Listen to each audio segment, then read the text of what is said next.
Alright, let's just get right into it. My biggest concern for every Western Conference contender. Let's start off with the Nuggets. My concern with the Nuggets is Jokic pick and roll defense. It's not a secret he isn't a great defender, especially in the pick and roll. Teams in the past have been able to exploit his lack of foot speed. For example, Devin Booker and Chris Paul in the 2021 playoffs. They were killing him in pick and roll, constantly getting to any spot in the mid-range they wanted to, and the Warriors last playoffs. The Warriors brought him up in pick and roll actions, and it was easy shots constantly for Steph and Jordan Poole in any spot of the court, and the Nuggets will have to face a lot of great guards to make it out the West. Guards like jamorant, Desmond Bane, De'Aaron Fox, Devin Booker, Chris Paul, Steph, and D'Angelo Russell, CJ McCollum, Anthony Edwards, SGA, Luka, and Kyrie if their teams make it out the play-in. If teams are able to exploit Jokic's bad pick and roll defense, that could be the reason the Nuggets don't win the West. Now for the Grizzlies, my concern is their lack of three-point shooting. Besides Luke Kennard, Desmond Bane, and Tyus Jones, they don't have any other good three-point shooters, which leads to their half-court offense at times being bad because the defense only has to respect one or two guys as legit threats from deep,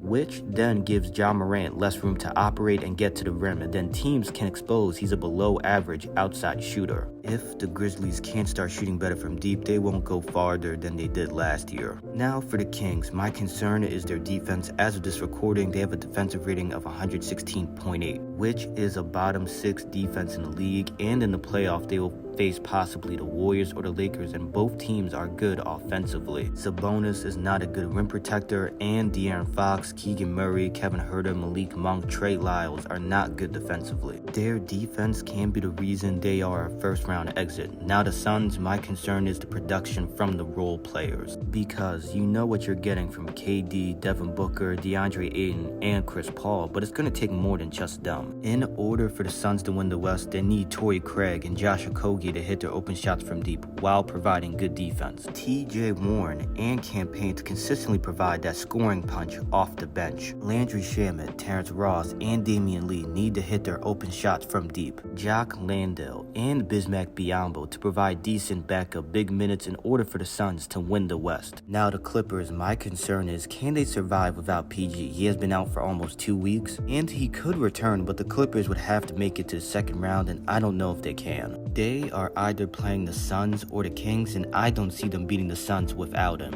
Maybe they could beat the Kings without him, but to me right now it's a coin flip who wins between them if they play each other in the first round. But if the Clippers play the Kings and win that series and they get PG back, they would definitely have a shot at winning the West. Now for the Warriors, my concern is Andrew Wiggins. When this video comes out, he will not have played in the Warriors' last 2 regular season games, and at that point he would have missed almost 2 months of not playing a game, which means he has to get back in shape during the playoffs, which is a recipe for disaster. Now his return will help the Warriors, but it will take him a few games to get to 100%. But if the Warriors can survive Wiggins getting himself back in shape and win in the first round, they have the know-how and the experience to go on a run and win the West. Now the Lakers, my concern is chemistry. The Lakers have been one of the best teams in the league since the trade deadline, but everyone has not been healthy. LeBron, D'Lo, and Mo Bamba have all missed some time, and to make a run, teams need to have good chemistry. Teams that have the best chemistry are usually successful in the playoffs. If the Lakers are able to get their chemistry good, they have the top-end talent in AD and LeBron and a deep enough roster to go on a run. I appreciate you watching the video. If you could like the video and subscribe to the channel, I would appreciate it. Let me know in the comments, what is your concern for any of these Western Conference contenders? And I'll see y'all in the next video. More content on the way.